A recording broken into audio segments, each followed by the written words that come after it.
একাত্তরের মানবতাবিরোধী অপরাধের মামলায় এক যুগেরও বেশি সময় ধরে কারাগারে জামায়াত নেতা এটিএম আজহারুল ইসলাম। ৫ আগস্ট শেখ হাসিনা সরকারের পতনের পর অনেক রাজনৈতিক নেতাকর্মী আইনি প্রক্রিয়ায় মুক্ত হলেও আজহারের মুক্তির বিষয়টি ঝুলে আছে সর্বোচ্চ আদালতে।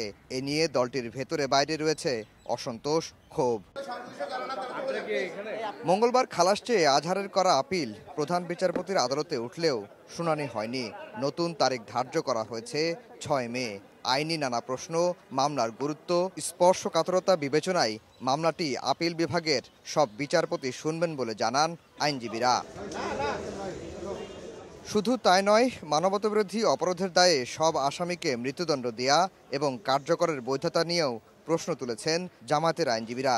সে বিষয়েও শুনানি হবে ওই দিন।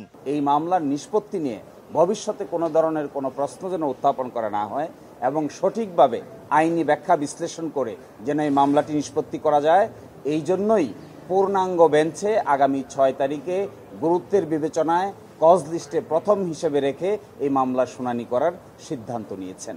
এদিন শুনানিতে উপস্থিত ছিলেন জামায়াতের সেক্রেটারি জেনারেল সহ বেশ কয়েকজন শীর্ষ নেতা। পরে জামায়াত সেক্রেটারি বলেন, ৮ মাসেও আজহার মুক্ত না হওয়ায় ব্যথিত তারা। তবে আমরা খুব বিস্মিত এবং ব্যথিত যে ৫ই আগস্টের সরকার পরিবর্তনের পর যারা আওয়ামী ফ্যাসিবাদের হাতে মজলুম ছিল, অন্যায়ভাবে আটক ছিল, অন্যায় বিচারে যাদেরকে ফাঁসি দেওয়া হয়েছে, গুম করা হয়েছে, অন্যায়ভাবে শাস্তি দেওয়া হয়েছে, প্রায় সকলেই তারা কিন্তু মুক্তি পেয়ে গিয়েছে।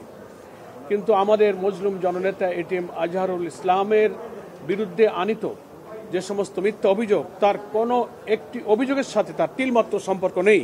এটা আদালতে আমাদের পক্ষ থেকে আইনজীবীরা যথার্থভাবে সেটা প্রমাণ করতে সক্ষম হয়েছেন। ২০১৪ সালের ৩০ ডিসেম্বর আজহারকে মৃত্যুদণ্ড দেন আন্তর্জাতিক অপরাধ ট্রাইব্যুনাল। এর রায় বহাল থাকে আপিল বিভাগেও। আফজাল হোসেন, সময় সংবাদ, ঢাকা।